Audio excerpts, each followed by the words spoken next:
everybody wants to hire the PhDs with great research and bringing in soft money.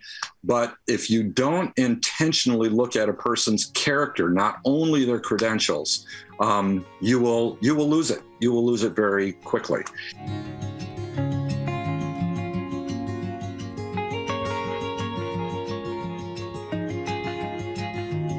Now, some of the common mistakes, I just listed 4, and there could be more, but these were the things that came to me. First of all, is a vagueness in your statement of faith. You had mentioned how clear and how actually robust the statement of faith was at Biola, and I think continues to be today. Yeah.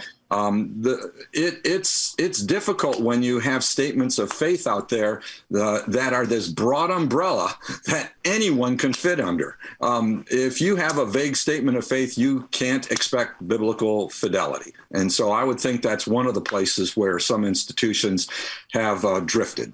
Another one is an overemphasis on credentials rather than character. You know, we all fit within this framework of accreditation, and some of it is institutional, and some of it is very specific for the discipline. And everybody wants to hire the PhDs with great research and bringing in soft money.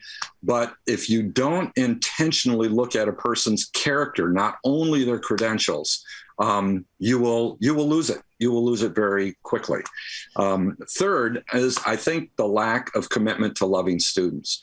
That if you're hiring somebody and they're wedded to their discipline more than they are wedded to the teaching and character development of their students, it just goes. And so within your process, you have to have places where you ask those questions, where you delve deeply into those aspects to determine whether or not that is something that the person wants to do. Do they only want to do research and write papers and give presentations at conferences and so forth?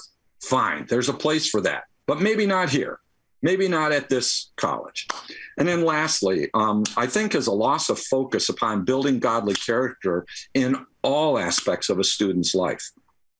I love the way that you mentioned, you know, maybe a faculty member sets up a Bible study or during their counseling session. I mean, students have critical elements that happen in their lives when they're in college. I mean, parents die, siblings pass on, people get into circumstances that we all go through, that we all have to deal with. Wouldn't you want a person that they trust and that they go to for advice to be there and to offer that consoling, helpful, caring, loving commitment to that person? You can only find that out over time. But I think that if a faculty member loses that focus on loving the student and caring for them and building character into their lives, then I think the drift is inevitable.